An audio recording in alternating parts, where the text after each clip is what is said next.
very much for that generous introduction. I'd like to thank Professor Marshall for inviting me here and thank all of you for showing up. I was surprised. I didn't know that I'm the first one since the I Ching started. I was also the first one to give a talk in the Taida philosophy department after the hiatus. And I thanked everyone there for risking their lives to come and hear me talk. I guess it's not that serious this time, but thank you for being here. It's a great pleasure to be able to give this talk. And I did change the subtitle, so I have to apologize to Professor Jung especially he just found out 5 minutes ago that I wouldn't be talking about that. I'll explain in a little bit what I'll be talking about more today. First, I want to start with a couple of stories. In Seattle, there were some microbiologists who were studying HIV, looking for a vaccine, and they wanted to isolate a very particular protein and understand the shape of it. As you may know, with the pandemic going around, I think we're all becoming microbiologists. The shape of a protein is very important because the way they interact is sort of like a lock and a key. And so if they fit together a certain way, like the coronavirus and so on, it matters. And these microbiologists were trying to figure out the shape of this very complex protein here. And over a span of more than 10 years, some very brilliant minds were working on it and couldn't figure out the shape of it. And so what they decided to do was to package it in a software program and send it out to video gamers and see if the video gamers could help them. It took 3 weeks for the video gamers to solve what it took over 10 years for the professionals to solve. All right, I'll elaborate on that in a little bit. Here's a second story. Timothy Gowers is a winner of the Fields Medal, which is sort of like the Nobel Prize for mathematics. And he was interested in trying to really put in an effort to solve some of the long-standing problems in mathematics. And he did something similar to what the folks in Seattle did. He decided that instead of just talking to his colleagues about it, he would open it to anybody. He would create a group, and he called it Polymath, and allow anyone who had an interest to participate. And they would meet online, and it could be high school math teachers or hobbyists or college professors. One of the people who contributed is Terence Tao. They're also a Fields Medal winner. And there was an analysis done of the progress that they've made. So they've had actually 5 peer-reviewed papers published under the name Polymath. And they wanted to know more about the kind of participation they had from the various members of the group. And so they did, this is what this chart is here, highest ranked comments and number of comments. You can see Gowers and Tao had some highest ranked comments, but there are lots of participation from other members as well. And the idea that, excuse me, is that they couldn't have made the progress they made without opening the field to a much wider participation. So what do these two stories have in common, and what can they tell us? I actually stole these stories from Scott Page, who's done a lot of work in diversity studies. In fact, he has at least 2 books out about it. And his main claim, along with mathematician Lu Hong, is that cognitive diversity trumps brute intelligence when it comes to solving problems. So you can imagine, suppose there's a really hard problem to solve, and there are 10 brilliant people, the smartest people in a room trying to solve that problem. And all 10 of these people have the same. Now suppose you have a room with 10 other people also working on the problem who are just pretty smart, not really smart, but they have diverse backgrounds. Maybe they come from all over the country, different ethnic backgrounds and so on. According to Page and Lu Hong, these people will be more likely to solve the problem than the most brilliant people. And I think that goes a little bit against our intuition of how we structure things and think about problem solving today. And what they focus on, usually I think, at least in America, when we think of diversity, we think of identity diversity. They're thinking more of cognitive diversity, specifically in terms of different perspectives and different heuristics. That is, the way we see problems and then the way we go about solving them. Of course, there's probably a relationship between identity diversity and cognitive diversity, but it's not a necessary one. So what got me thinking when I read about this is that in philosophy, we also try to solve problems. In fact, our whole discipline could be conceived as a problem-solving discipline, but we focus on the really, really hard problems, the problems that have been around for 2,000 years that nobody's solved, and we're still trying to solve them. And I was thinking that if we really want to incorporate cognitive diversity into our field, we can think of it also as cultural diversity.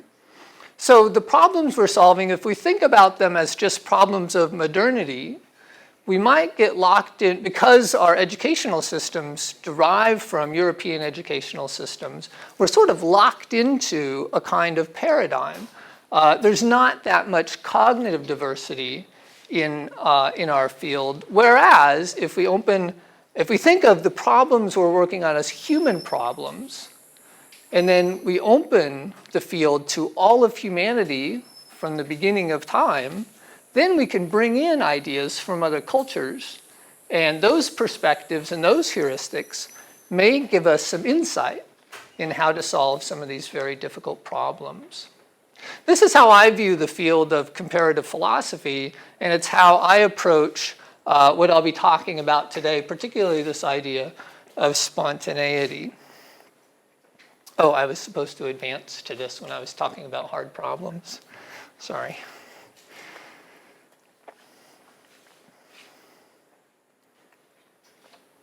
So the talk I'm giving today is chapter 4 of a 4-chapter book that I'm working on called 自然, How to Do Philosophy in Chinese.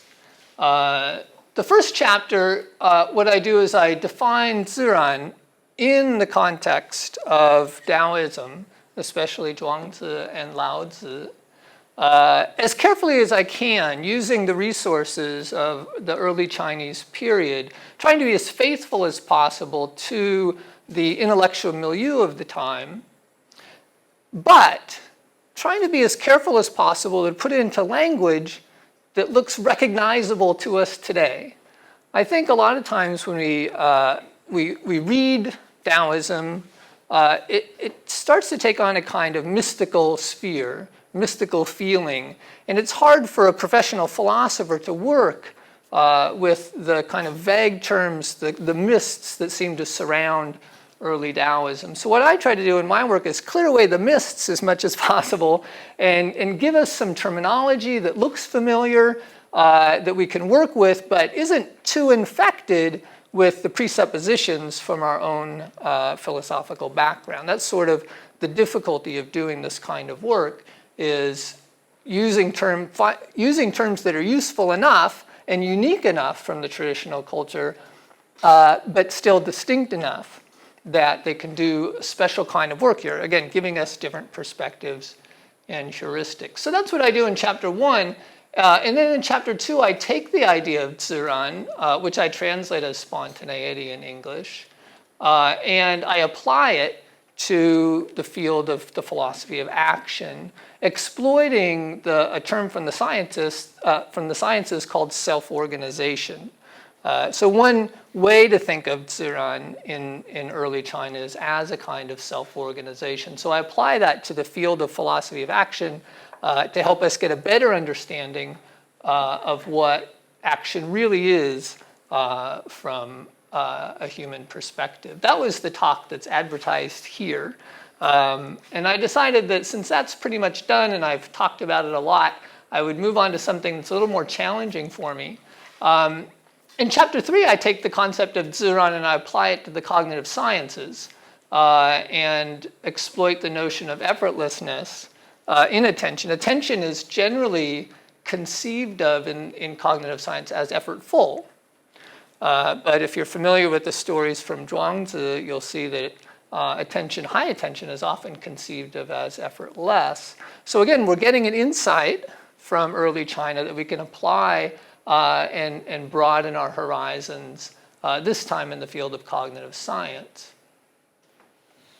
But we'll not talk about that today. Today we talk about aesthetics. And what I'd like to do then is, again, take the idea of Ziran, apply it to aesthetic theory, and see what kind of insights it can provide for us in regard to art and aesthetics today. So as a problem-solving discipline, I'll begin with two problems. First is the problem, what is the distinguishing mark, if any, of artistry? And second, what is improvisation? And the answer to both of these involves what I call aesthetic spontaneity.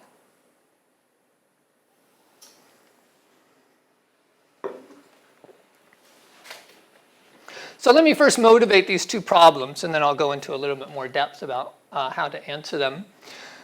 This quotation is from the writer Jiang Yi.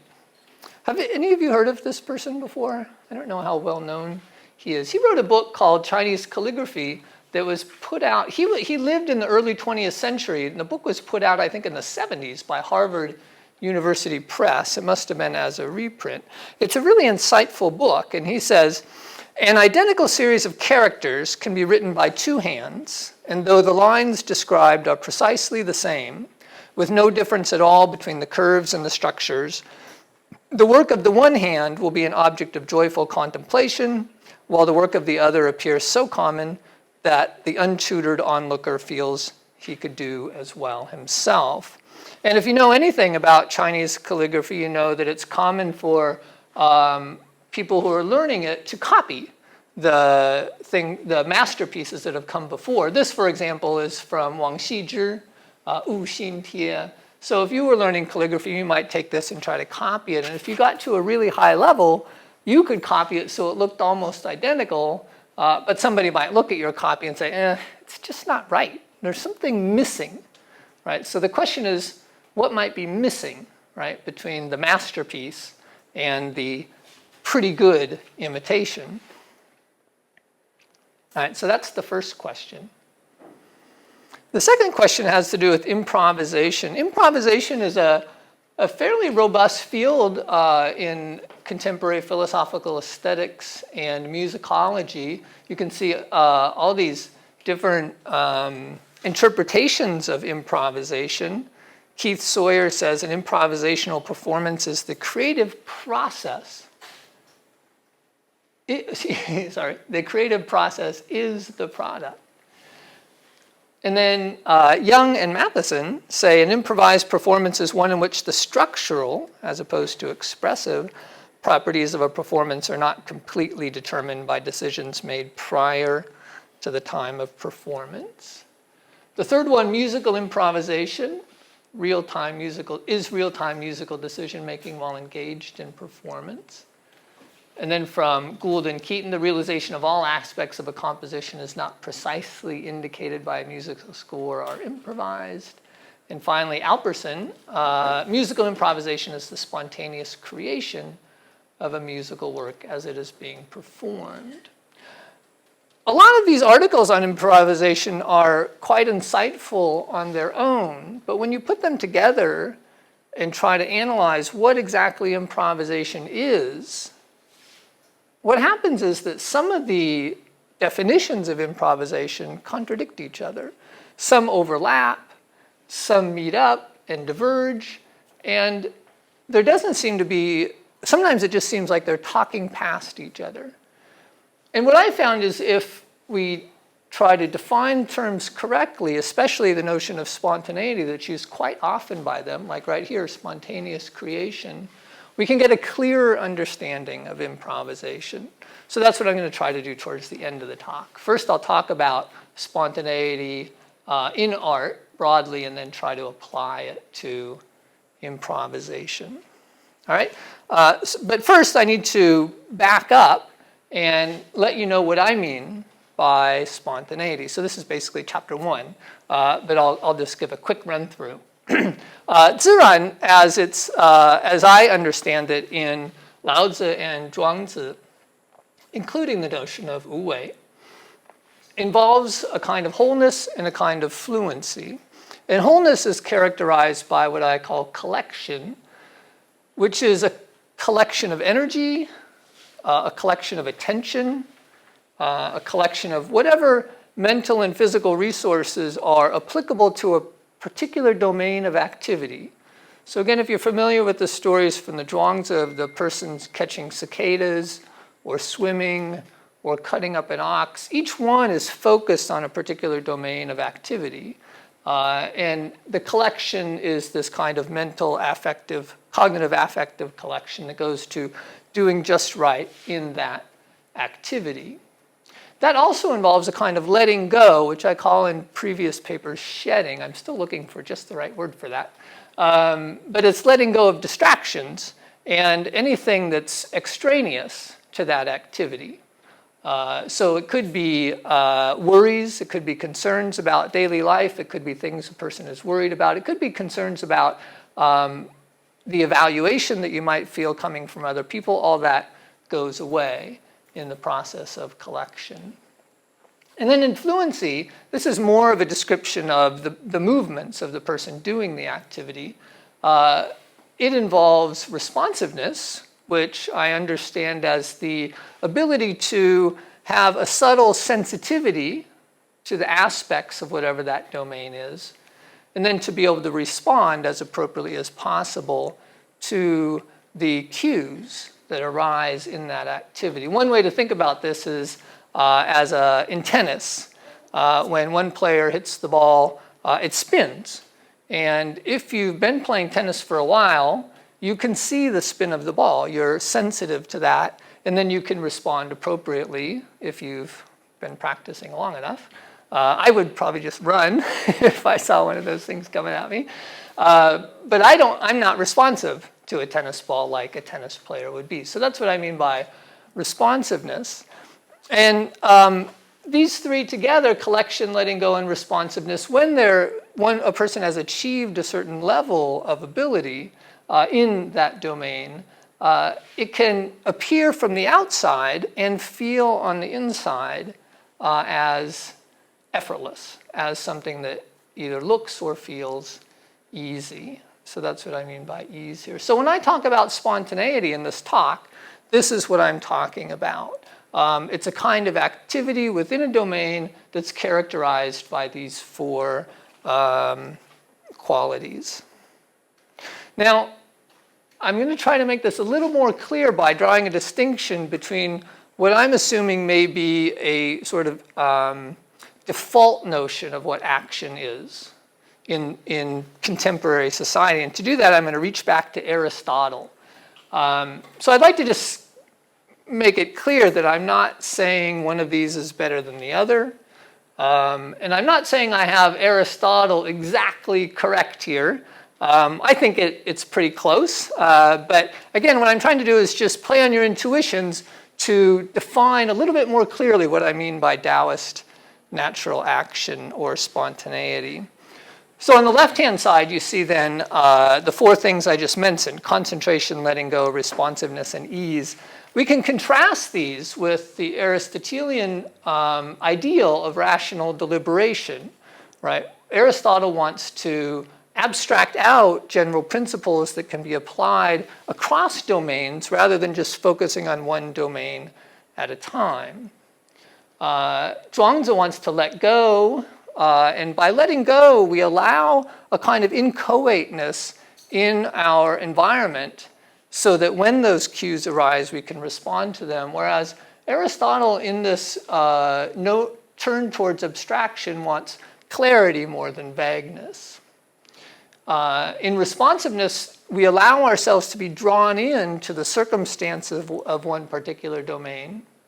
Whereas Aristotle wants to, in the process of rational deliberation, wants to escape from the force of circumstances, doesn't want to be pushed and pulled by the circumstances.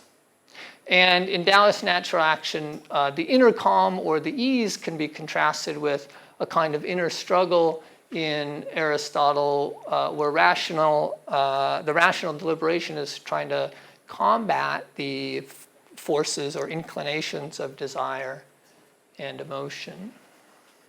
And to push this a little bit further, in Taoist spontaneity, nature is the ideal model of action.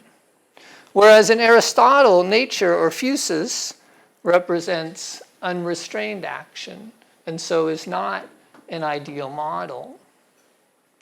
In Taoist spontaneity, deliberation is debilitating. There's a story, for example, of a swimmer in roiling water, and if he were to stop and think about where to go next, it would be too late and he would be drowned. But for Aristotle, deliberation leads to the good. In Taoist spontaneity, action is conceived as achieving optimal results, whereas in Aristotle, it's conceived as achieving the ethical good. So slightly different goals. In Taoist spontaneity, spontaneity is the highest form of action, whereas in Aristotle, it's a lower form of action. It's something that children and animals are driven by. It's something to be overcome through rational deliberation. So again, I'm not saying one of these is better than another. I'm just trying to draw a contrast so that when you think of spontaneous action, you can have a clearer sense of what I'm trying to convey by it. All right, so now we begin the talk after all this preliminary work. I'd like to suggest that there's something to be learned about art and aesthetics from spontaneity. So maybe the best thing to do is to begin with the arts in early China. And the earliest robust notion of art in early China is the six arts: Li, Yue, She, Yu, Shu, and Shu. Ritual music, archery, charioteering, riding, and calculation. One thing that's interesting to notice about these arts is that all of them, or almost all of them, are embodied, involve some kind of movement. I put a little bit of elaboration down by Shu to show how it might also fall into this category. Sometimes that's translated as mathematics. This character up here on the right is the Jiaguwen, the oracle bone depiction of Yi. And according to Karlgren, it's a person kneeling and planting a seedling, which suggests that there's something about arts that involves cultivation and development. And if so, that would cohere with a kind of skilled movement that needs to be cultivated and developed. Of these six, most of them fell out of the category of art. Ritual continued, but not necessarily as an art. Really, it was only music and writing that continued. And writing, which we call in English calligraphy, became the paramount art in China. This is important to understand. Again, it's important when we're working with cross-cultural philosophy to try to become as aware as possible of what our intuitions are about certain terms. So when we think of art, maybe we think of Rembrandt, or we think of Renaissance art, or we think of contemporary abstract art, or we think of public art. But if we think of Chinese art and we think of what the paramount art is, it's calligraphy. And this is what, again, Zhang Yi has to say. The fundamental inspiration of calligraphy, as of all the arts in China, is nature. Now, I'm using Zhang Yi as sort of a stand-in for the tradition of aesthetics and art criticism in China. My understanding, as though it may be limited, is that what he's saying is generally true of the tradition. And instead of documenting all this, which would take us well past the hour that I have today, I'm just using Zhang Yi as a stand-in for the history of Chinese aesthetics. So the fundamental inspiration of calligraphy, as of all the arts in China, is nature. Now, again, what's your intuition of nature? Is it rainforests and waterfalls and national parks? That wouldn't be quite what I'm trying to get here. Again, nature in this sense is spontaneity. It involves movement. This is how Zhang Yi describes the fundamental parts of characters. He describes them in natural terms, but notice that when he speaks in natural terms, he's also speaking of movement.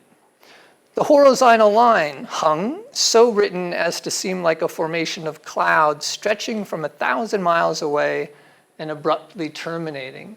So when you see it, you're appreciating calligraphy, you're not appreciating just the static line there, you're reading it from left to right and feeling the movement that's in that brushstroke.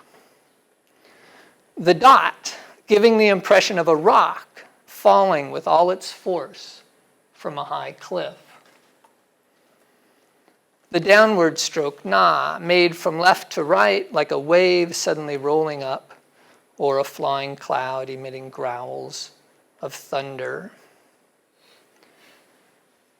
What Zhang's insights show us is that when we think of art in traditional China, again, taking calligraphy as a model, is that it involves, in an important sense, nature. And nature is marked in an important sense as movement. So we get a kind of, the equal sign is a little bit, maybe not the best sign here, because in our tradition it means strict identity. But what I mean is there's a rough equivalence or an important mark of art that involves nature, and the notion of nature itself inherently involves movement. Right? So this is my very brief introduction to how spontaneity, even though we haven't talked about spontaneity yet, in terms of art, if we get an understanding of Chinese art as inherently involving nature and movement, we can immediately see that the notion of spontaneity might be relevant. So I'm going to now move from the traditional Chinese arena to a more contemporary field where movement is also important aesthetically. And this is the notion of flow or autotelic experience. And I'm not the first person who's drawn equivalences between Chinese 自然 or spontaneity and flow or autotelic experience. Other people have done that as well. But I just want to highlight some aspects. So this is how Csikszentmihalyi defines, these are the features of flow as he defines them. An altered sense of time, a high level of concentration, confidence and comfort in meeting each new high challenge, absence of felt effort, and an absence of self-consciousness. So I gave a brief definition of what I meant by 自然 earlier. And hopefully when you see this, you see some similarity, significant similarity between this notion and spontaneity previously. They seem at the very minimum consistent. Here are some activities that could involve flow: rock climbing, playing chess, playing basketball or any kind of sport, and musical performance or any of the other performing arts. And in the literature, it's often said that being in flow can be conducive to a performance. I know a professional pianist who tells me this is what he hopes for every time he goes on stage, that he can get in flow.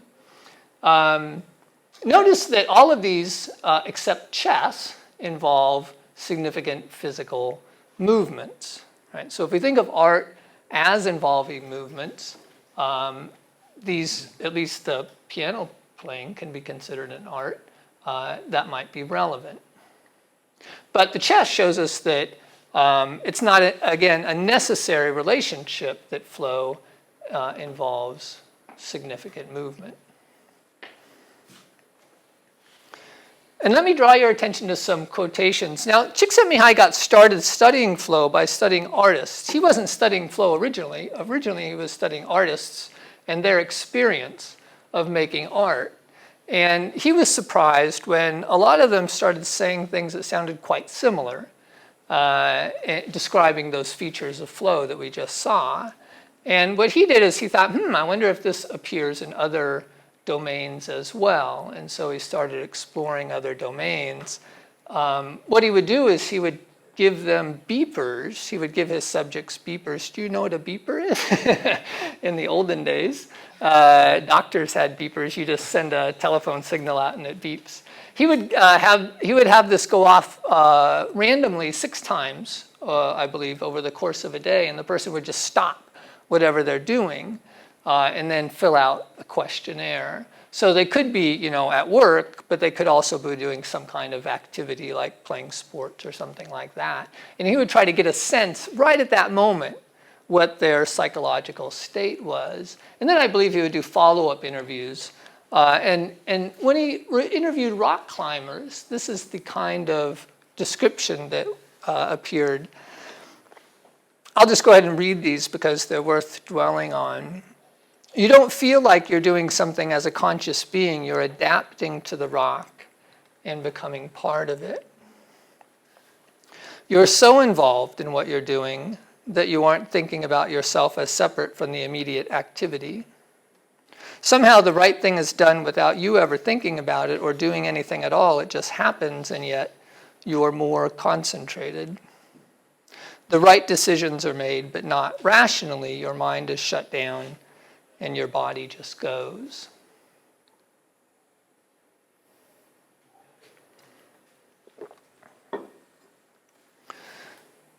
One thing that's interesting about this is it seems to involve, the way they're talking about it, what we might call unself-consciousness, a dropping away of a sense of self involved in that activity. And this, I'm going to suggest, might be important in an aesthetic feel, an aesthetic theme. So where we are right now is we've talked a little bit about ziran and a little bit about flow. Talking about ziran in Chinese art helps us see that art significantly involves a sense of nature, and that the sense of nature in China significantly involves a sense of movement. And then what flow can help add to that is that this experience can also be marked by a kind of loss of self-consciousness.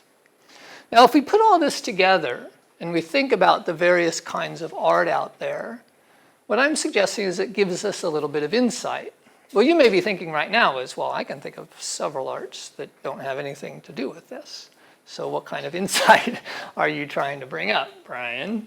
What I'm suggesting is that if you can think of some arts where this is important, maybe that tells us something about that kind of art or those kinds of art, so that we can create a new category of art that this idea is relevant to, and from which we can get insights about these kinds of arts.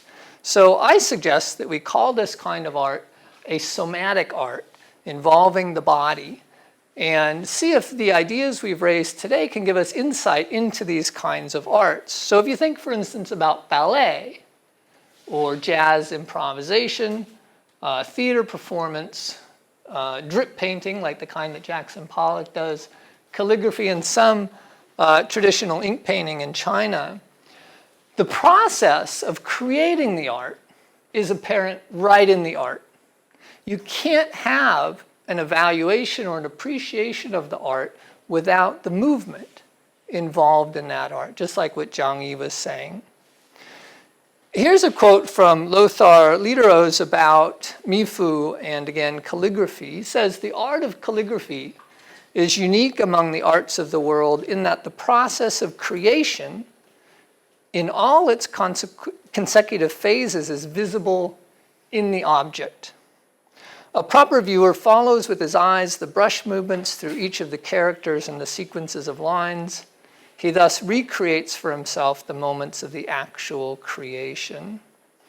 So what I'm suggesting is that this also is applicable to these arts, right? That is not just calligraphy, it's not just China. We can take this idea of the creative process in the art from China, we can lift it out, and we can apply it to a broader range of arts, such as dance, improvisation, theater, and so on, that also involve movement, and that sometimes we characterize this movement as natural. Wow, I was watching that ballet dancer, and she just seems so natural up there on the stage. Her music, and often we use terms like graceful to describe these kinds of art.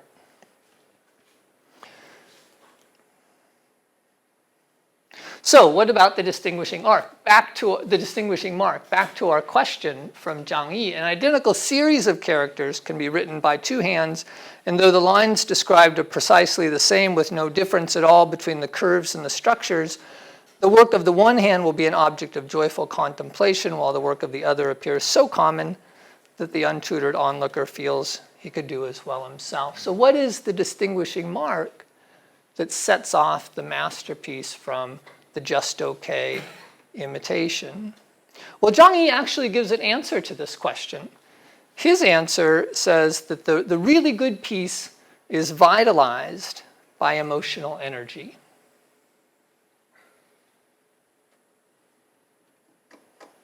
Vitalized by emotional energy.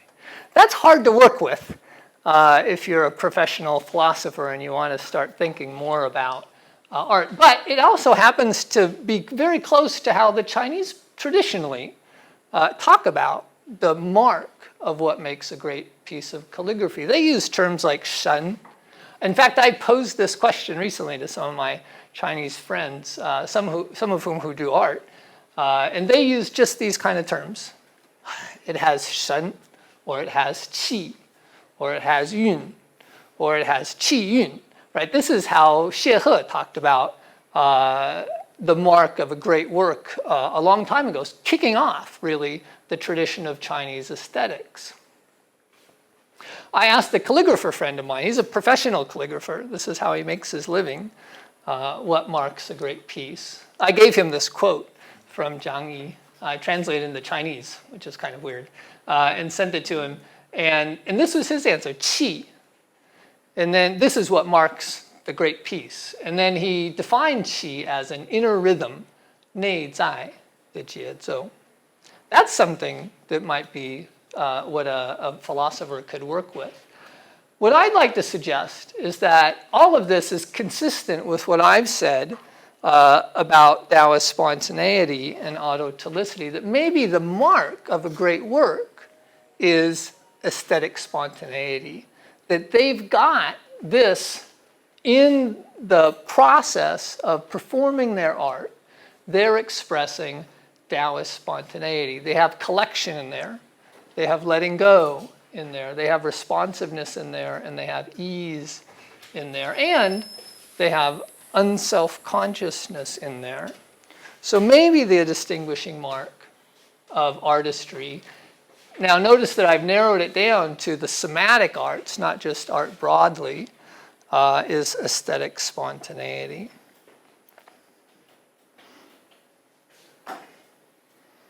Let me tell you one more brief story. The influential modern painting instructor Hans Hofmann once stopped by to visit Jackson Pollock, the famous drip painter, to view his work. Hofmann said, "You are very talented. You should join my class. But you don't work from nature. This is no good. You'll repeat yourself. You work by heart, not from nature."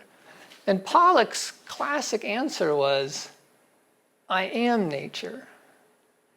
And if you think now about what we've been talking about in terms of nature being movement, as spontaneous movement, this makes sense. When he's doing his drip painting and he's becoming one with the artistic process, maybe what marks it as great is this kind of spontaneity that he's able to achieve as he does the art. So when I say that aesthetic, and now I'm going to call it specifically aesthetic spontaneity, as the distinguishing mark of artistry in the somatic arts, this is what I mean, that it's art that's interpreted as a kind of nature in a natural ideal sense, that, again, going back all the way to the Taoists, that also implies a significant amount of movement. It involves collection, letting go, including self-consciousness, responsiveness, and ease. So now maybe if we want to do some work in the somatic arts and we want to engage in some analysis, we have some characteristics that we can think and we can talk about and analyze and explore as opposed to just qi or shen or yun. By doing this, we can also think more, not just about art criticism or evaluating art. We can also think about whether or not any of these or all of these are able to be cultivated. If for an artist, right, how might we achieve aesthetic spontaneity in art? Again, my piano playing friend who said he wants to achieve flow when he goes up on stage and play, he asked me, he said, how can I do it, right? And maybe there are ways that can be explored to think about the process of cultivation for these. All right, so let me pause right there and just remind you, again, what I'm trying to do is lift an important idea out of early Chinese philosophy, put it into a language that's useful for us today so that we can see some insights about things that we think about anyways and maybe make some progress in that field.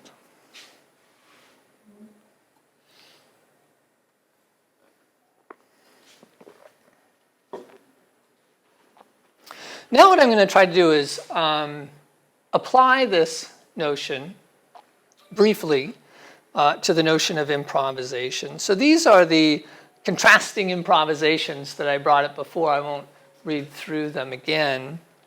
Instead, I'll just highlight a little bit the problem that I see in these treatments of improvisation.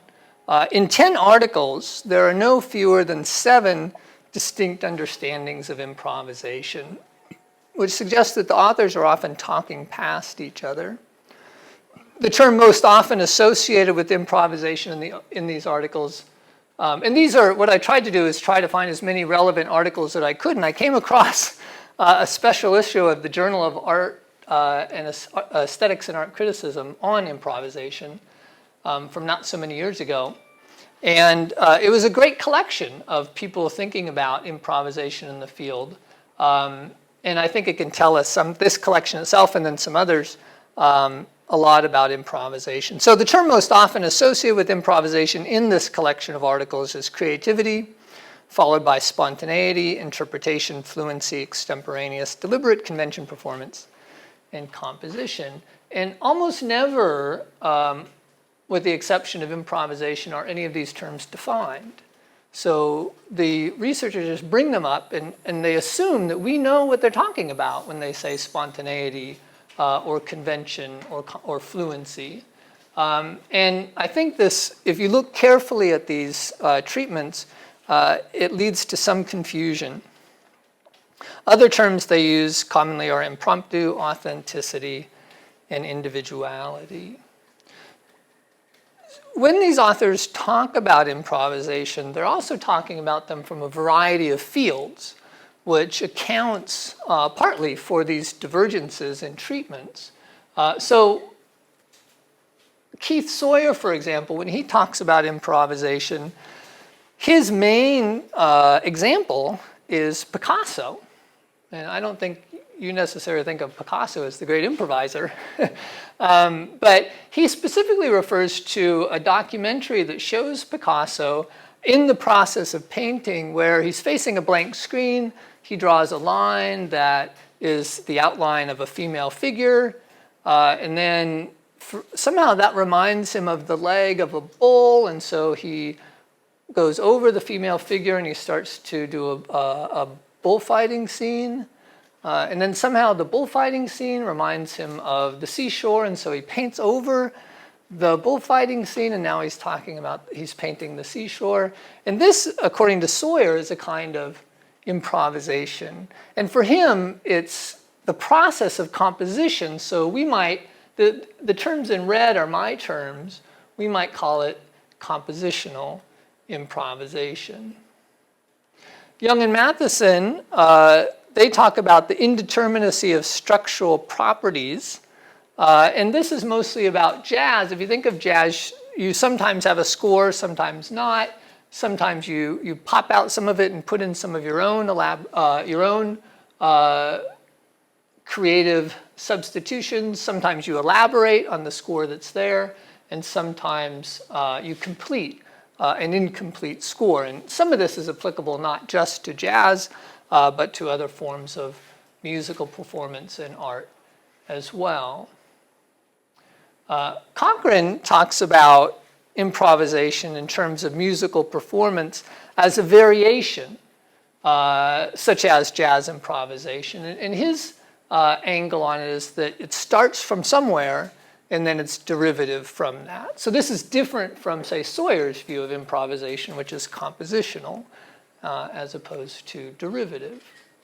Gould and Keaton talk about improvisation in terms of classical music performance. And their main claim is that it's not just jazz that involves improvisation, but classical music necessarily also involves improvisation. They say that any variation in a musical performance is improvisation, and that all musical performance requires it.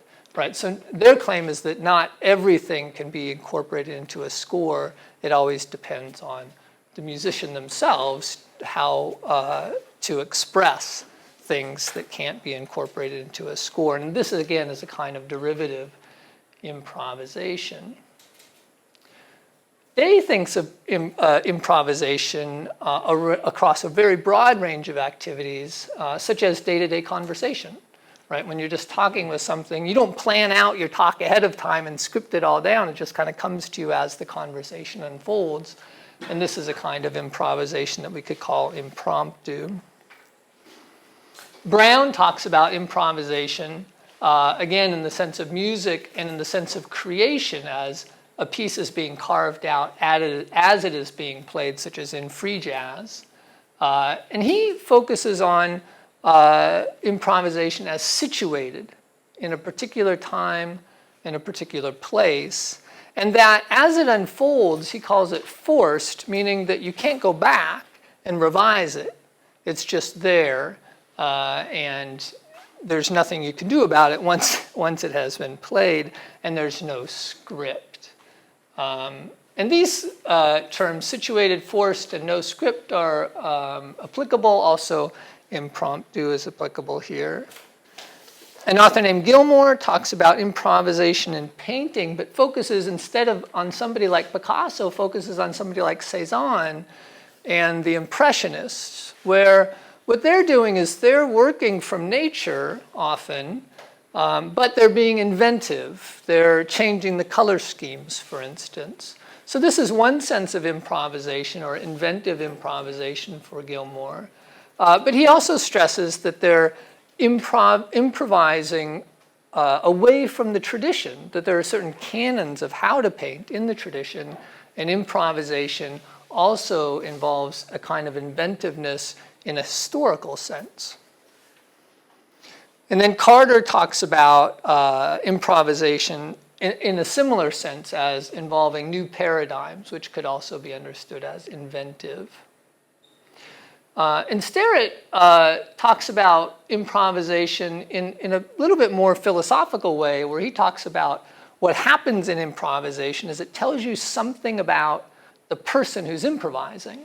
That if it's good, there's a kind of authenticity involved, a kind of spontaneity, a kind of individuality. And you can see how this might be relevant to the kind of spontaneity that I've been talking about.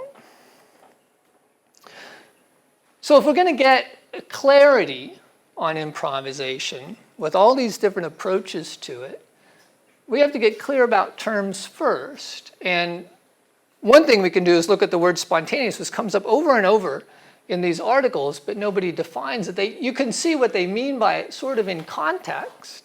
Sometimes it means impromptu, sometimes it means unscripted, and sometimes it means something similar to what I've talked about just now in terms of aesthetic spontaneity. What I'd like to suggest is to clarify things. When we use the word spontaneous, we don't mean impromptu. If we mean impromptu, we say impromptu. That makes it perfectly clear. And if we mean unscripted, we say unscripted. We don't say spontaneous. We'll also cross that definition out from spontaneous as well. So what we can get then is by spontaneous, we mean aesthetic spontaneity. I'm going to leave that in parentheses for now because, of course, they don't mean exactly what I mean by it. And then we have these other terms, impromptu, which means unrehearsed or unscheduled, unscripted, which is pretty obvious. It means there is no script or no score. Invent, which means introducing some kind of novelty or straying from convention. Interpret means to execute outside of the instructions or from the instructions, but adding to it. Complete means filling the gaps. Elaborate means adding riffs and solos, for example, in jazz. And to substitute means replacing parts. If we are clear about all these different aspects of improvisation, what we can do is we can come up with a definition that more or less covers all the ground that's been covered in these articles with only a little bit of contradiction. We can get a chart something like this. So there are 6 kinds, according to this chart, of improvisation. And there are 2 classes if you look at the top left. So when we talked about Picasso, we saw a kind of wholesale composition, right? Starting from nothing. According to Sawyer, improvisation is this. It's just creating from nothing. And this is what Picasso, or this is what, say, comedy improvisation on the stage, sometimes they start from nothing, these improvisational troupes. This is what would be that. So I put that up there as improvisatore, which is kind of the classic understanding of improvisation from Italian theater. And that's in a class all by itself, wholesale composition. There's another kind of composition, which could be called inventive improvisation. This is Cézanne, again, starting from nothing. But there are certain constraints to Cézanne that are not there for Picasso. We can call this inventive improvisation, and that's under both classes there, depending on how it is arrived at. And then the third kind, interpretive improvisation, is what we see in classical music, being constrained by the expressive properties of the piece. And then completive improvisation might be something like a cadenza in classical music, right, where the score says cadenza here, but doesn't say what to do. And that completes the score through the improvisation. The constraint there is the structural properties. And then elaborative improvisation and substitutive improvisation are the kind of things we see in jazz music. So this is a kind of map or taxonomy of improvisation that might be useful for bringing different conceptions of improvisation together from different fields, sort of creating a harmony of the many definitions that are out there. But what about spontaneity? There's a story about Jack Kerouac. Do you guys know who Jack Kerouac is? He wrote the Dharma Bums. He's famous for writing in a stream of consciousness style with so much movement that it kind of can be characterized as a somatic art. And if you've ever seen how he describes it, it sounds very physical. Something he says in there is that when he writes, it's really important that he goes into a kind of a trance that I'm interpreting here as a kind of unself-consciousness. And when Sterrett, who was at the bottom of our page there earlier, talks about improvisation, especially in terms of Kerouac, he's talking about it in this kind of sense, right? That when you come out of yourself, when you get out of yourself, it's when your true self comes to the fore and is expressed in your art. So there's a sense, sort of in the background of a lot of these, in the foreground for Sterrett, that improvisation reveals the true self. And this also happens to be something that when you look at traditional Chinese art, aesthetic spontaneity, 自然, also is understood as revealing the true self. that friend of mine who's a professional calligrapher, when I was asking about the distinguishing marks, and he said it's qi, he went on to give an example. He said, suppose there are two twins who are identical in appearance, but one of them is educated as he or she is raised, and one of them is not. He said that you can see the qi of the educated one, even though they may look, for all intents and purposes, identical. And this is what I'm talking about here in terms of aesthetic spontaneity or revealing of the true self. Revealing of the true self through improvisation characterized by spontaneity. All right, so we're coming to the end. So just to summarize, I raised two problems at the beginning of the talk. The first was looking for a distinguishing mark, and what we were able to find is that maybe we can distinguish arts into a specific kind of art called the somatic arts, and that it's characterized by aesthetic spontaneity, understood specifically in this sense. And that this idea of spontaneity, by being very clear what it means and then clarifying other allied terms, can give us a clearer understanding of improvisation itself into two classes and six kinds in which aesthetic spontaneity reveals the true self. All right, this is a very quick introduction to these ideas. Let me go back again a little bit. The subtitle of my book is How to Do Philosophy in Chinese, meaning that what we can do is we can take some terms that are endemic to the Chinese tradition, take them out of that tradition and apply them as an example of cultural diversity to our tradition today. One way to think about that is a kind of currency exchange, right? So we're taking the new Taiwan dollar, for instance, we're changing it to American dollars, but not entirely, right? The analogy kind of breaks down here because we want to preserve some of the characteristics of the Taiwan dollar as we apply it over there. So the driving motivation here is to think of diverse cultures as richness of resources, and this is just one tiny example of how that might be possible. Thank you for your attention.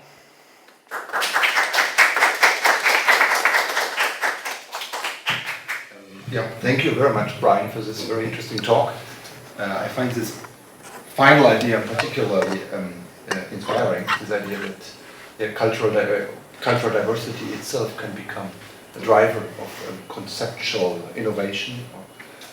I think this is one of the central ideas in your talk, and although you're probably right that we shouldn't be just thinking about money exchange, but this openness to an alien cultural experience, I think, is very important, especially today. So I find this very helpful and very inspiring, and I think many of us, many of you in the audience will have much to say, and as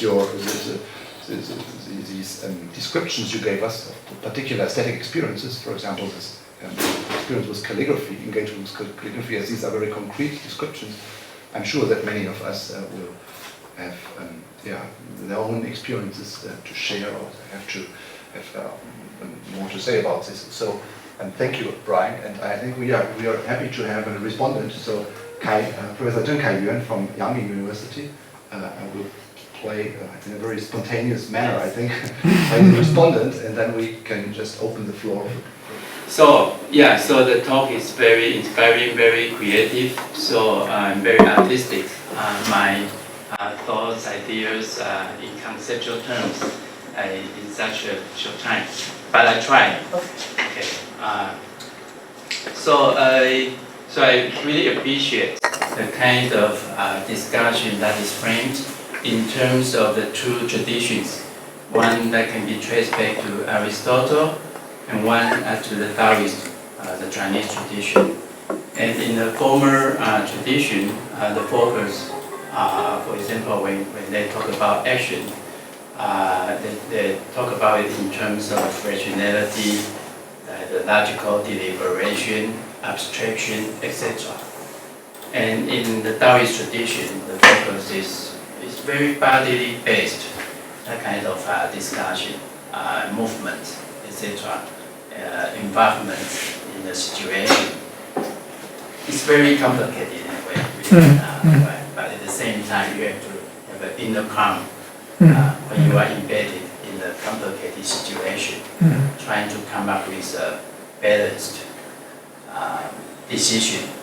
Maybe that is done in the form of some sort of action, etc., etc. It's very different traditions. So anyway, so this contrast and the way you mark the difference, I think it's very impressive.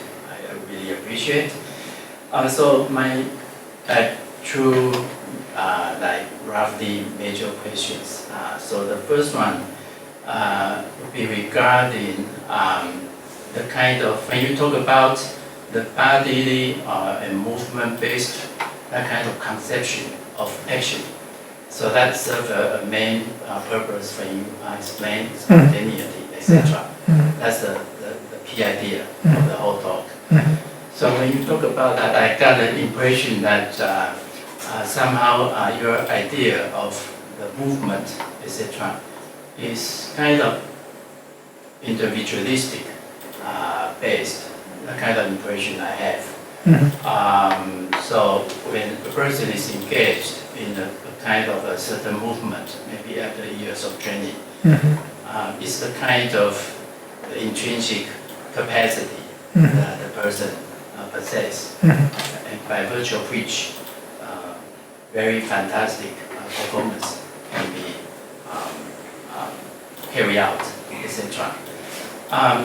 So in this regard, I think you translate or understand the term 自然 in terms of spontaneity. I think that's kind of continuous. But 自然 somehow in my very naive understanding in Chinese also has another dimension, which is 自然. Right. Someone cares really very much about green trees, etc.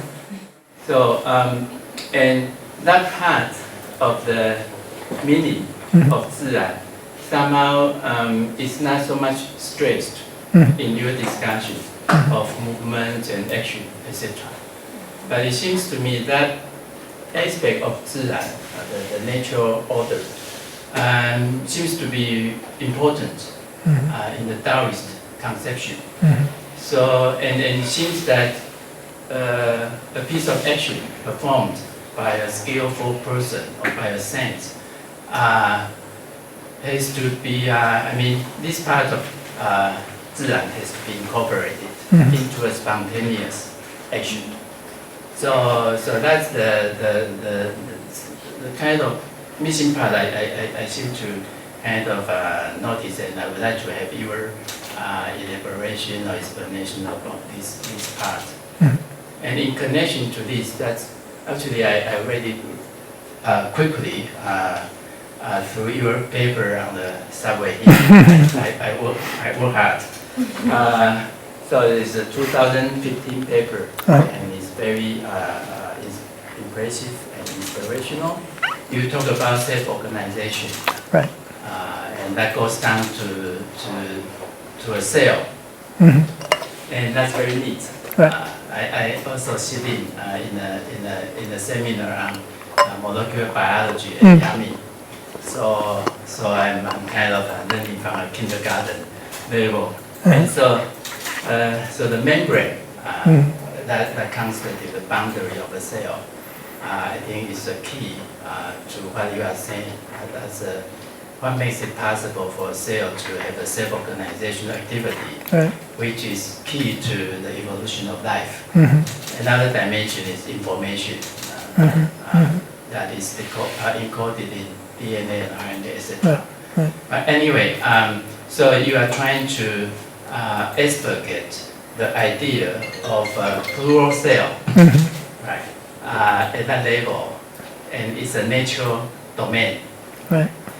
To explain the idea of a single self, Right.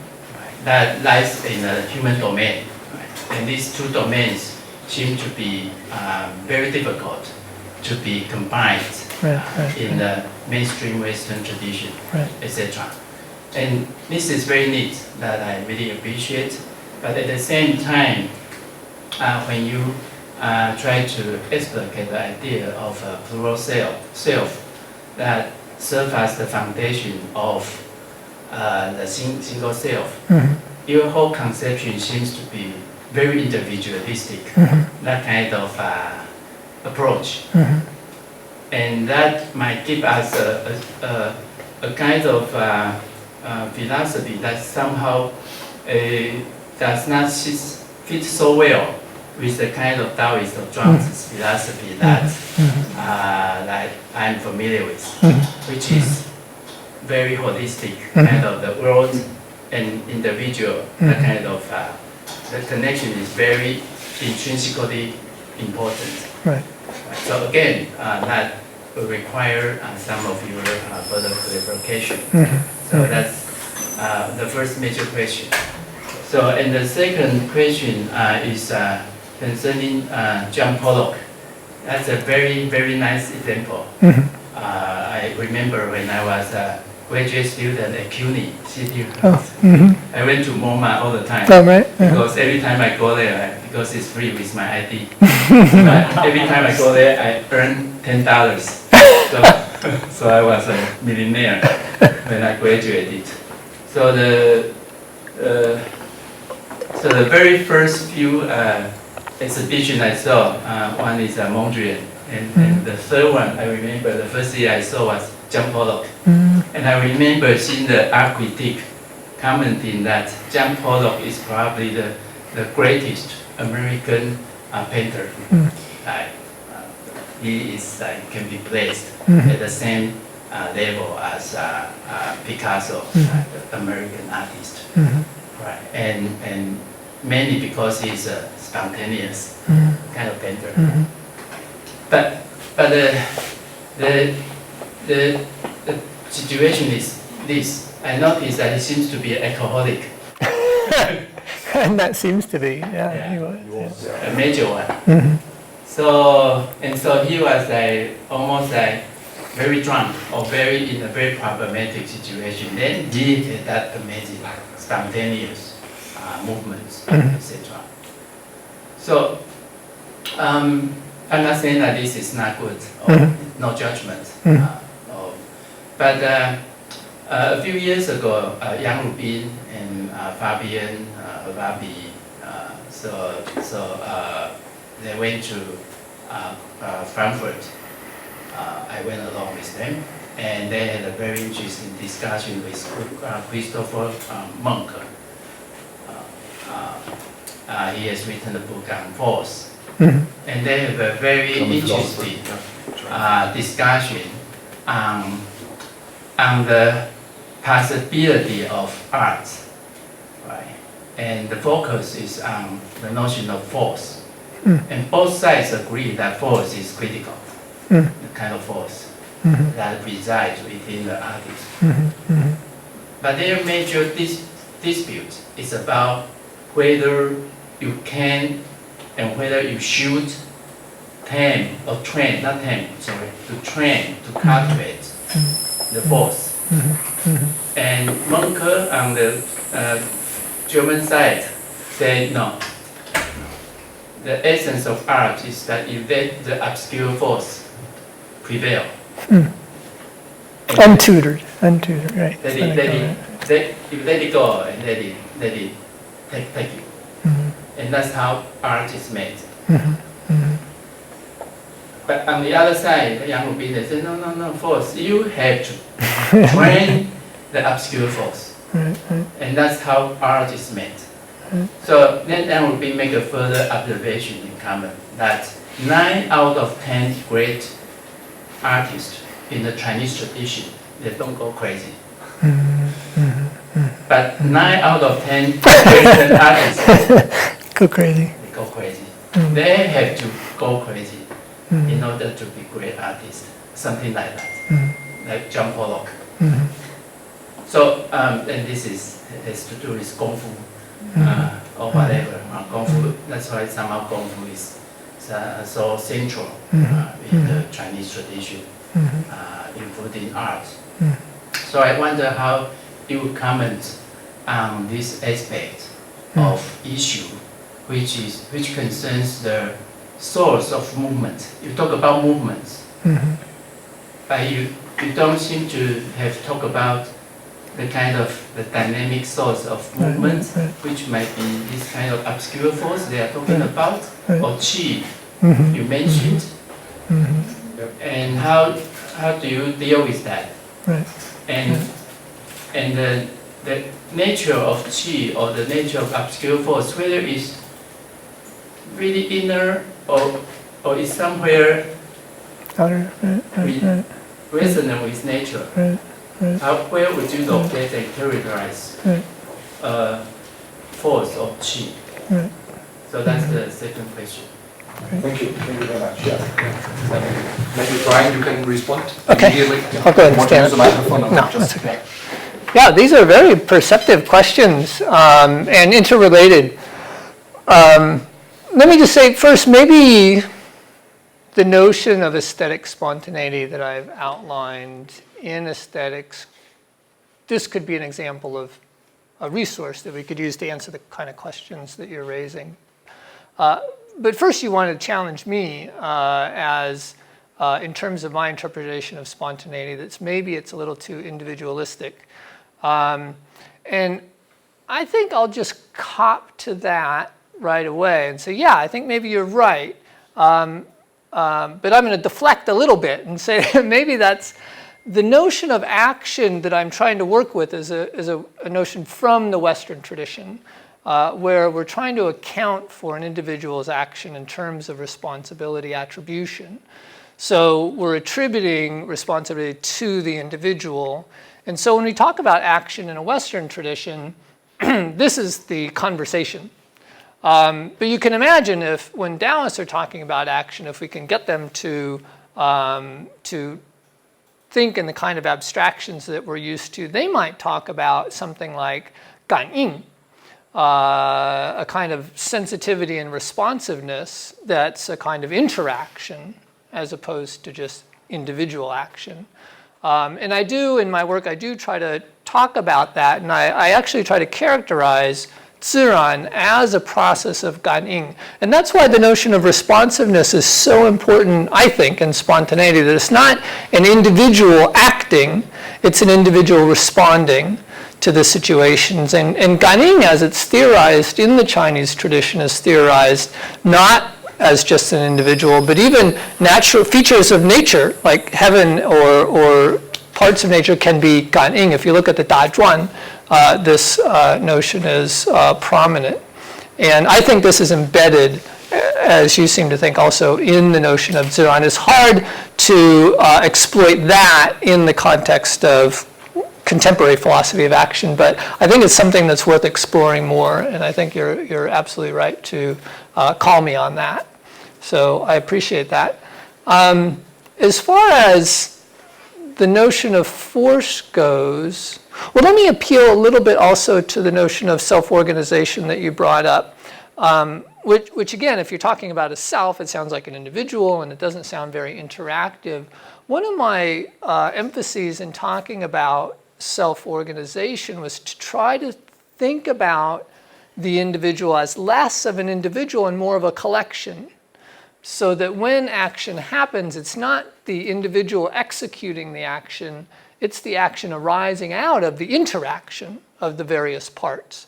But again, it's really hard to put into the language of contemporary philosophy of action. So any help you can provide in that would be appreciated. I think there's more to talk about and more to explore in that. As far as force goes, when I introduce the notion of 自然 to my students, I often try to talk about it in terms of martial arts. This is something a lot of my students can relate to. That there's a cultivation of skills and then an unfolding of skills in the moment according to whatever's happening. And they can think about martial arts films that they've seen to understand that. Interestingly, this also involves force. And in martial arts, the force that's coming from outside of you is often exploited and used against the opponent. So force in this paradigm is not necessarily something that just arises inside and then is put to use. It's something that's all around us. And it's something that comes and goes also, right? At one moment you're relaxed, and then at another moment you are striking, you're using force. So there's a dynamic notion to force in this paradigm as well. So I think, I'm not sure if I have to come down on one side or the other about cultivating force, but it seems like definitely from a Chinese paradigm, the ability to cultivate it allows for the spontaneous use of it, right? If you can't control something, how can you use it? And so if somebody says, well, I'm just letting the force out without cultivating, without understanding it, without knowing where it's coming from, it sounds like it would be very disorganized and hard to control, hard to understand. And I'm not saying one is better than the other, but it suggests that when force arises aesthetically in these arts, it would have quite different consequences. So that's my brief comment. Yeah. Maybe, Brian, I can just make a quick follow-up. I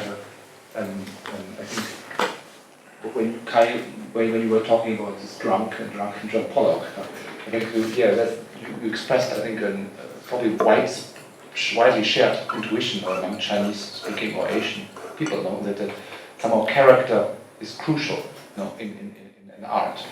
So character plays a major role, and if you're just a drunk, homeless guy, then you cannot create great art. So maybe you go in this direction, maybe not, but I think there is this intuition there, widely shared among many people in the Chinese culture. That, and if you go back into the history of calligraphy, for example, so I found this, a lot of what you were saying today, Brian, had a very strong resonance with our conference on landscape painting. So what we were talking about in last December. So it's a very exciting topic. So as I understand your project, it has two dimensions. So as first is the genealogical or historical dimension, and then there's a conceptual dimension. So first you want to to understand better what it means to speak about art in today's world. So so our European, you mentioned this at the beginning, our education system in the West has been shaped decisively by the legacy of Europe, European art. So when we in the West speak about art, we normally think indeed of Rembrandt and Michelangelo, and these people we entirely forget. Most of Western people entirely forget that there are other non-Western traditions of art. So, and this is I would say, what you could call the genealogical part, or the historical part. You want to understand how concepts like art or performance or spontaneity have been used in different cultures historically. So, and I think it's a very important project. So on this side, I would like to ask you one question in particular. So about calligraphy. So as I understand calligraphy, the Taoist ideal of spontaneity has always been integrated into a larger Confucian vision. So of character formation. So like if you go back to somebody like Yan Zhenqing, in the time of the very famous calligraphy, a calligrapher, all traditional art criticism they have all praised his character. So he was an upright official, and so if you watch or if you have a close look at his calligraphy, you will see his character there. And they use terms like qi to describe his character. So, and this character is upright, so he's embodying Confucian values. So, and then of course you have counter tendencies, maybe later with maybe Zhao Hongfu or like Dong Qichang, in the Ming Dynasty, these calligraphers who maybe try to embody, some sort of spontaneity in a Taoist fashion or in Buddhist fashion. So there's this counter tendency. But I think even these calligraphies under the influence of Taoism or Buddhism, they have never entirely broken with the Confucian tradition. Also, and there is this issue of scripture. Because the scripture, Chinese scripture itself embodies authority.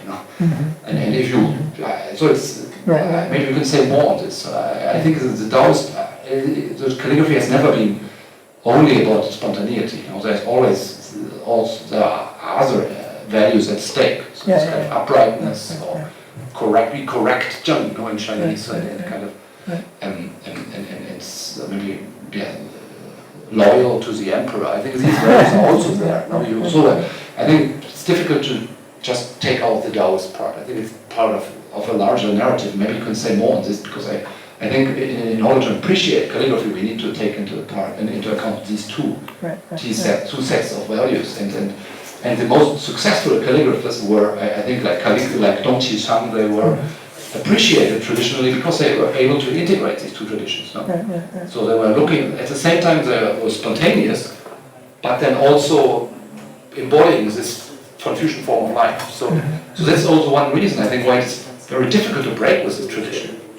Because the scripture itself has a kind of an authority, and it's difficult to create something new. That's at least my impression from studying calligraphy. So so this is one question on the historical side, and then another question on the conceptual side. So first, a worry about, because I didn't entirely understand how you would connect spontaneity in this as an aesthetic ideal to authenticity, because you mentioned this, and and somehow if from the Western side we think of this spontaneity, we easily think of authenticity as like expressing the real self. But then, kind of a worry, and this is and also resonating what Kai just said. Are we talking about the same thing there? So, and Hans-Georg Müller, who's a German sinologist, has just published a book now about the drums, the way he tries to demonstrate that Taoism has never been about sincerity or authenticity, just the opposite. Maybe you have seen this, There's a new book, Genuine Pretending. So I think he makes a case against this reading of the drums as something as praising authenticity or sincerity. So I think maybe you can say more on this, or how you would draw the connection between spontaneity and authenticity, these two, I think, different values. And then I was wondering about the value of representation, because you didn't directly address this, but for example in ballet, you have ballets like the Swan or the Swan Lake, where they represent a story, they have a story, or even images. You can, through in ballet, you can represent something. But calligraphy, is it really the same there? Or in other Chinese arts, I think you mostly talk about calligraphy. And you mentioned Yang Yi comparing a stroke to kind of a movement in nature or to clouds. But this is really convincing. I'm a little bit puzzled there. So maybe you could say more about the idea of representation in such a in such a new framework you're proposing here. Thank you. Okay. So those are three questions, I think. Let me start with the first one. I'm not sure how much light I can shed on these. They're really penetrating questions, and hopefully one thing that they do suggest is that what I'm trying to do here has many other avenues that can be pursued that are related to what I'm trying. I'm not sure I'm in a position to shed a lot of light on these, but I'll do my best. When I wrote my first paper on Chinese aesthetics as an undergraduate, when I took an aesthetics class, I had to go to my teacher to ask permission to write about Chinese art because he didn't know anything about non-Western art. And I had to get special permission to write about the Chinese tradition. And I wrote specifically about the notion of didacticism in Chinese, the Chinese tradition. The idea that there's something about an artwork that can teach us about the artist and that can teach us about how to live life better. And you're talking about the Confucian tradition, and that's what I was talking about there. I think that still can be allied with spontaneity. It seemed like you were drawing a dichotomy between spontaneity, Taoist spontaneity coming through in calligraphy on the one hand, and the expression of virtuous character on the other, as if that's not also spontaneous. But I think that also is a kind of spontaneity. I think what unites, it's interesting that the aesthetic tradition doesn't have, from my understanding, doesn't have a Taoist Confucian dichotomy, that the aesthetic principles cross But these there are certain limitations of spontaneity. traditions. No, but like this character ideal puts certain normative restrictions now on the idea of spontaneity. We can't Well, just, for example, just stand up and draw away you're like. Well, right. So I think what you're thinking, when you think of spontaneity, you're thinking of no structure at all, and I think that's a Western notion of spontaneity. Yeah. Whereas again, the notion of Ziran, where it's in a domain, suggests that there are already constraints, and those constraints could be traditional Confucian ritual, where Confucius said when he was 70, right, he could do as he pleased and not cross a line. And what he meant was in the constraints of ritual, he could do what he pleased, not just that he could do anything. So the spontaneous expression of character through art could be the spontaneous expression of character in the constraints of the Confucian paradigm. So I think this is consistent with the idea of spontaneity, not a counterexample to it. That's how I interpret it.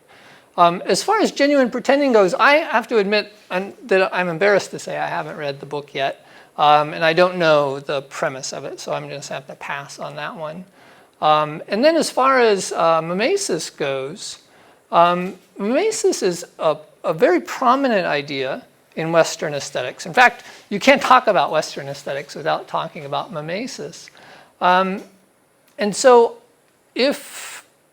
let's just focus on the somatic arts, because that's, you're saying a dance, that's a somatic art, but it also in the Western tradition involves a kind of mimesis. So what do we think about that in terms of spontaneity? And maybe we can say that by losing a sense of self-consciousness, we're more able to express whatever we're trying to express in the theme of the artwork itself, right? We can get ourselves out of the way, and whatever's coming through in the piece can come through more transparently. This is my first pass at trying to think about that. Yeah. 我想问两个问题，一个是一开始的那个讲仪的那个你的那一段话，他说 too identical。的那个字 identical， 我想到 identical 的话，那就是没有差异了。没有差异的话，他接下来却会说两个是有差异的。这我觉得是一个在台湾我遇到这些从普通人到专家都会让我很怀疑的地方。他们看了两个东西就说有差异，然后他们就知道差异什么，而且他们就用这个气韵什么气神什么来解释，但是呢非常主观，非常主观。那你真的可以用一个那个 exact copy 去给他们测验，然后他们还会说，他们就看得出来不一样。所以这些气韵的这种中国这个很传统的说法，就是这些 term 一直还在影响着我们的这种心态，然后以及诠释架构去那样解释，但是其实说不定是完全不合理的东西。这是我一个想法，因为讲仪他自己从 identical 这样讲起，后面却就讲了，那其实那的确是你说怀疑他们的权威，或者那些评论家的那个权威是？不是，我觉得连讲仪自己在报道这件事情的，因为他所报道的绝对是真的，但是我想讲仪会这样子写，表示他自己也有一点点 confused， 有一点不清楚。总之我第一个我就是觉得那个你如果要把中国的美学里面的这种气韵的这些词汇用进来的话，不知道有没有解释能力，不知道有没有解释能力。第二个是我不知道我现在的那个理解对不对，因为如果郑凯元是幼稚园的话，我是连幼稚园都还没到，也就是说。不管是讲 flow 还是讲身体思维，还是讲什么样的这种身体的自然是不是都不是正确的说法？正确说法仍然是说这一切都还是意识。如果不是在我们意识内的，那就是在潜意识。就是说不管是 Jackson Pollock 还是中国书法的，还是跳芭蕾舞的，一样可能是就是以医学上或是以现在神经科学能够接受的角度来说，是不是还是潜意识？然后中西的这个艺术可能有一个很大不同，就是说中国的艺术是要苦练的，所以它其实是经过几千次、几万次的同样的这个身体的动作去内化之后，它的确可以像 Flow 那边所说的，您那些引文所说的，那时候他没有在想。可是从我们现在能接受的角度来说，是不是潜意识？ Great, yeah, those are excellent questions. Let me begin with the first one, and let me just admit that I also harbor the same skepticism you do. When you're dealing with any tradition that dives into a sphere that has a significant folk element, you also are in dangerous territory.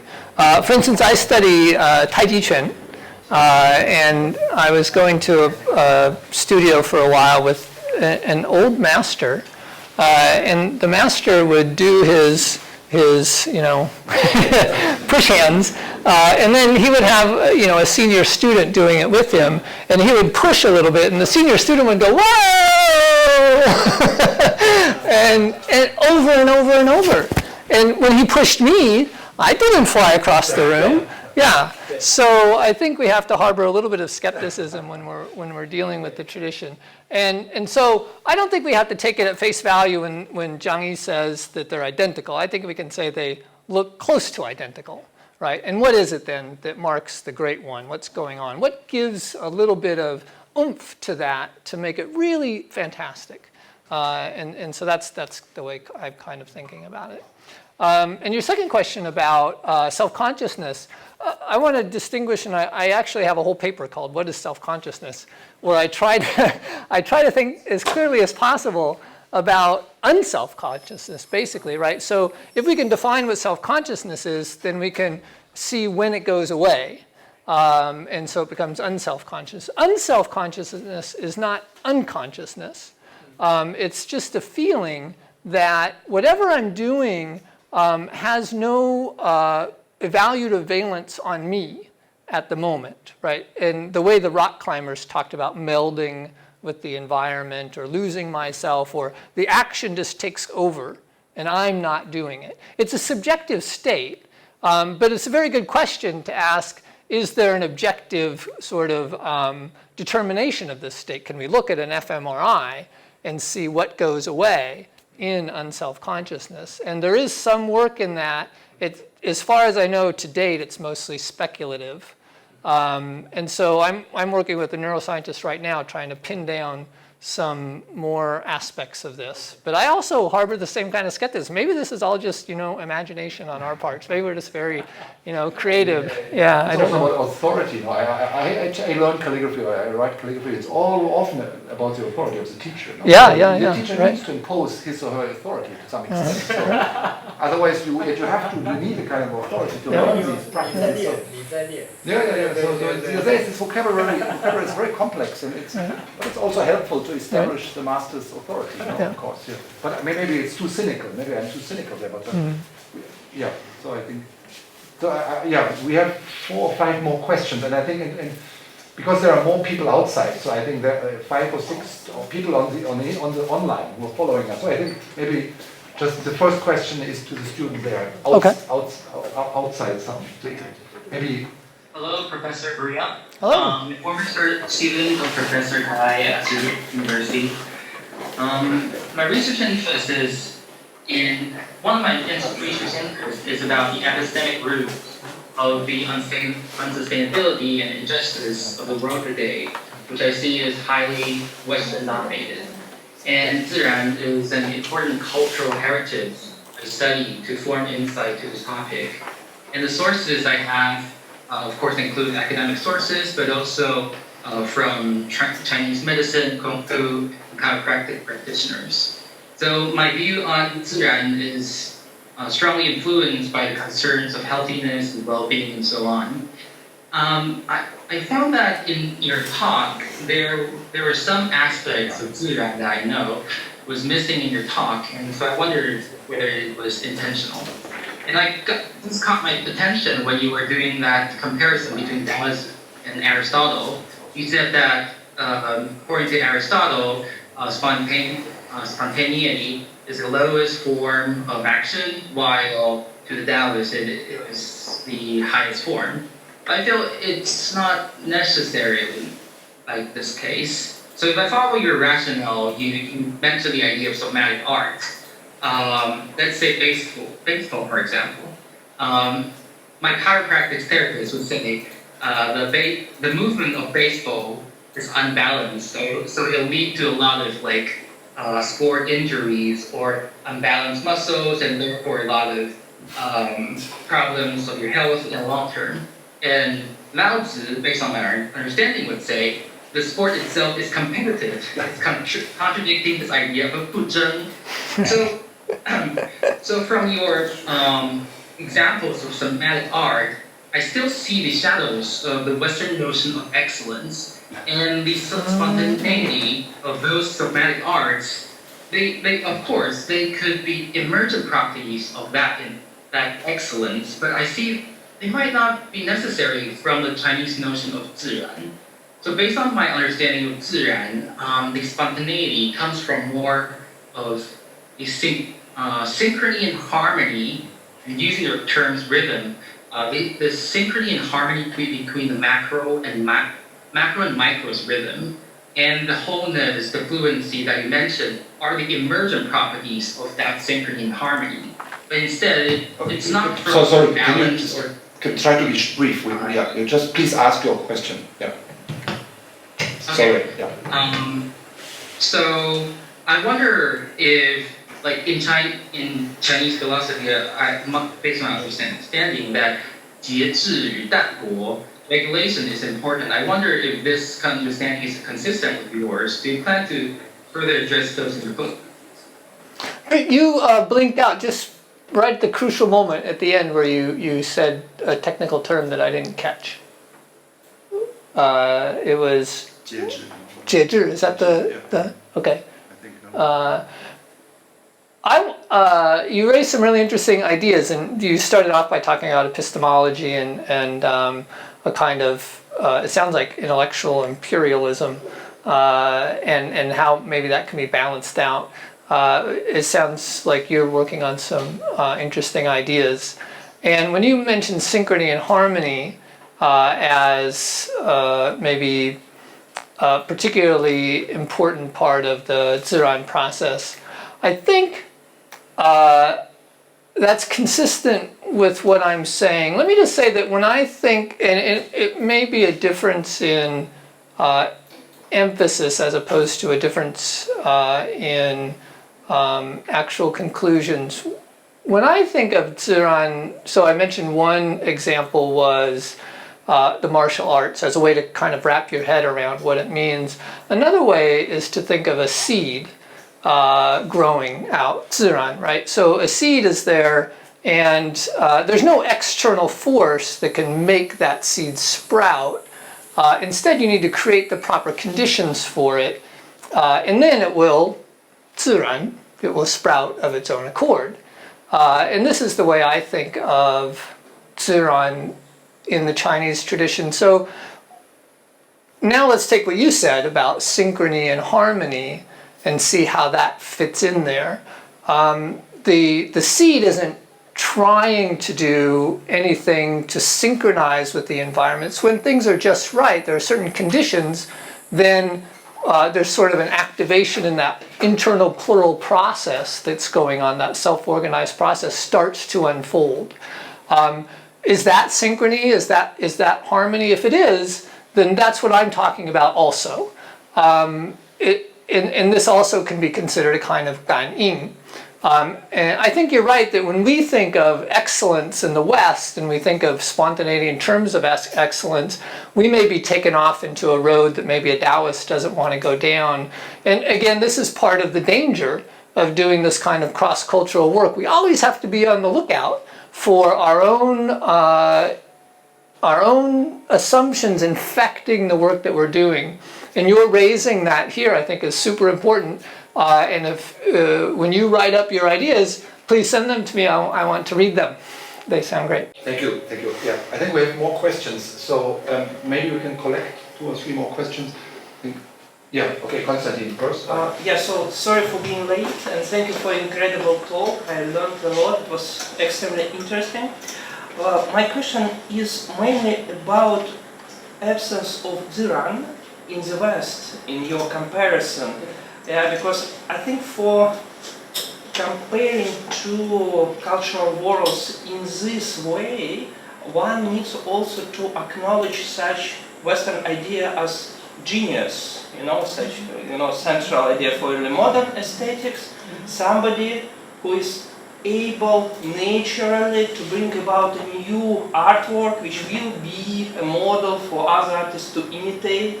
Yeah, I think it's something which quite appealing, should be quite appealing for your approach, and also a little bit challenging how to contrast it with Ziran. And another question I have is from Liu Guosong, who probably is the most influential Chinese-speaking abstract painter alive. And when he was trying to create, school of abstract painting here in Taiwan in the 60s, he actually wrote few essays where he was wondering why actually such spiritually close to the East idea as abstract art were brought to the East from the West. So he was having trouble to follow Western artists through, newspaper pictures, all this sort of problems, and he explicitly says that the problem is that actually Ziran was neglected, that there were no attention to nature, no. I think he used the word susia, no sketching from nature. That something which was, say, in the Dürer and Renaissance, but was not really happened in Chinese painting. So I wonder, is there a challenge for your approach in Liu Guosong, like early theoretical heritage as well? So that's 2 questions. So first, the question about genius. When I was first writing the article, the rehabilitation of spontaneity, what I tried to do, I wanted to make sure that this idea wasn't in the West, or I guess I should say more accurately, I wanted to see if it was in the West. And so first I defined it in the way that I talked about as clearly as possible, using the resources of the Chinese tradition. And then I went on a hunt to see in the Western tradition if I could find anything similar. So in the article, I lay out the things that I found that were most similar, right, in Aristotle, in Rousseau, in La Mettrie, and in Schiller, and in James, and Dewey, and each time there were similarities, but also important differences. I did think about the notion of genius, because as you say, it's so important in the Western tradition. I didn't see the parallels that you just raised. Maybe if I had, then I would have included that. So I have to just, again, apologize. I couldn't make sense of it enough that it was close enough that I could draw those kind of parallels. But maybe it would be worth exploring further. Appreciate that suggestion. As far as, well, what's the name again of the... I don't know this name. No, that's okay. That's okay. So as far as abstract art, there was abstract art in the Asian tradition. If you look at some Japanese art and even some Chinese art, some of it can be quite abstract. And I think maybe what we talked about just a moment ago about the domain of activity and the constraints, abstract art generally tries to dispense with all of those. So when we talked about Cézanne and the Impressionists, right, we talked about how they worked from nature but then tried to get away from that. And then Kandinsky criticized them, right? It can be more expressive than that and fewer constraints than that. And I think what you're suggesting, and this artist is suggesting, that that's progress. And the Chinese weren't able to make that progress. I'm not going to go quite that far and say that the Chinese are missing out on something that the Westerns achieved. I think there's enough richness in the Chinese tradition and enough uniqueness in the Chinese tradition that we can explore that richness and uniqueness as valuable in itself, and we don't have to say, well, why didn't they do this? I don't think that's a valuable approach. So that's what I'll say about that. Sorry, just a little follow-up for my second question. I was not saying that somebody is better. I just was saying that, you know, in the relation to the concept of nature, yeah, there was this tension in Liu Guosong attempts to establish abstract art. About abstract art, about before Kandinsky, I would not talk for reasons which will be take too much time to make explicit here, but just what exactly were missing? You think nothing were missing, or so Liu Guosong was wrong, or? Well, I'm not saying he was wrong, but what I'm getting from what you're saying about his view is that the Asian tradition, or the Chinese tradition specifically, missed an opportunity. They had this idea of nature, but they weren't able to capitalize on it and invent abstract art. And I don't know what to say to that. I don't see it that way. Am I misinterpreting? You can let's have more questions. Yeah, so, like sorry, you can write or after we have dinner. Maybe the topic is very interesting. Maybe you should give us another talk maybe next time on this particular painter. Yeah. Sorry, but because Ellie, you had a question. I think Hector, you also raised your hand now. Who was? Anybody else? Okay, so. Okay, thank you very much. It's really interesting. I have several questions. I think they might be related in some ways, but I'm trying to figure out. So one of the questions I had was why do you want to focus on movement so much? So when I think about 自然, or when I think about nature, or when you later want to talk about flow or responsiveness, these ideas to me seems to be not necessarily about movement, but more about affect and body.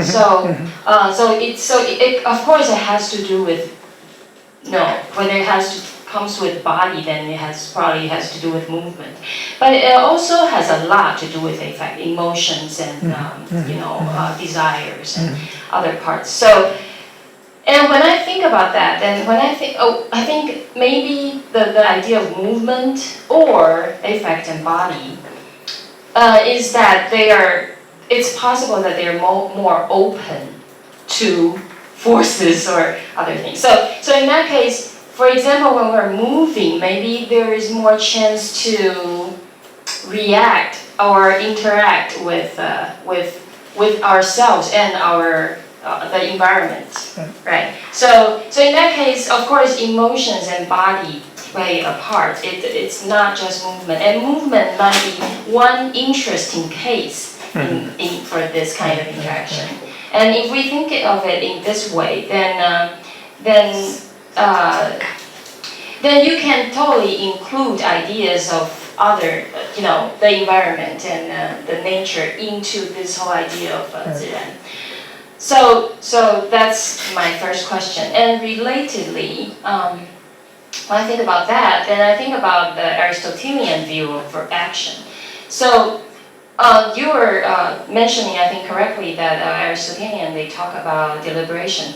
But I think at the same time, they talk about affect, the appetite, right? They talk about emotions, and they talk about the affective parts that's also very crucial in the actions. So actually for Aristotelians, I think when they want to talk about actions, they talk about not only the reason part, but in some ways the emotions also play a crucial part in picking out the affordances of the environment, right? So in that case, it is responding to what is out there, and so in that case, that also allow a lot of possible responsiveness into the picture, and that's why I think I'm curious as to how you think about habituation and the skills they have in their picture, and even the automaticity that we have in contemporary Koksai talk, right? So the idea of automaticity, how that is different from flow, for example, or the spontaneity that you want to talk about. Because, yeah, it seems that there will be interesting possible distinctions, but at the same time, there's a lot of shared characteristics in there. And then at the end, I'm also curious about, because I think it seems to me that only at the end you try to start talking about cultural diversity, but how it can be a drive for creativity. But it seems that what I've heard is similarity instead of diversity, because it has to do with movement and interacting with the environment, and which is shared in all these different art. Yeah. So what is the cultural diversity you have in mind that can help us? Yeah. Thank you very much. Wow, those are good questions. It's like you've been just sort of sitting on my shoulder as I've been working through these problems, because everything you raise is something I've thought about and written about. So I could spend another 2 hours answering your questions in very much depth. Yeah. All right. So, but let me just do it as quickly as I can. So about affect.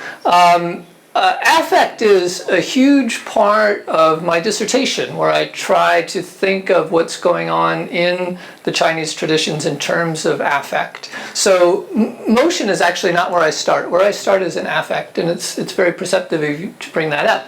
I try to explore, I have a paper on what qing means, aiqing, the qing, in the early tradition. I try to frame it in this gan'ing framework, where in the Shujing, for instance, there are mentions of minqing, and the king has to be sensitive to the qing of the min so that he can react to it. And there seems to be this affective sense of gan'ing, of resonance between what's happening in these people and what's happening over here, and a kind of sensitivity can allow for a kind of interaction that's productive for everybody. So that's where I actually begin with this. And then here what I did is I noticed in the early Confucian notion of the arts that it involves movement. And so I moved on to that in an aesthetic sense. But underneath all this really is a fundamental notion of affect. So the second part you asked is about automaticity in as it relates to flow. One thing that I try to emphasize whenever I talk about flow is that it's a necessary part of the definition of flow, that it involves a high level of attention. And the definition of automaticity in cognitive science and experimental psychology is that it doesn't involve attention, a high level, or it can be conceptually separated from a high level of attention, right? So something can flow automatically in terms of habit without attention. So what flow involves is both of those. It involves automaticity and a high level of attention. And I try to lay this out in the introduction to the Effortless Attention book. So I can refer you there where I talk about it. Oh, you also asked about Aristotle.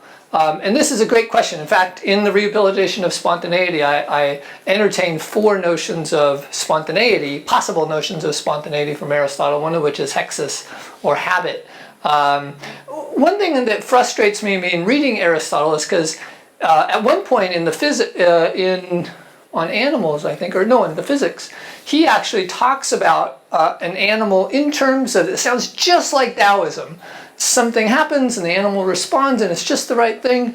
But then when he moves that paradigm to the Nicomachean ethics, suddenly it's reason now that is the prominent driver of action. Habit plays an important role, but is always trumped by reason, and that's something that distinguishes it from the Taoist tradition, I think.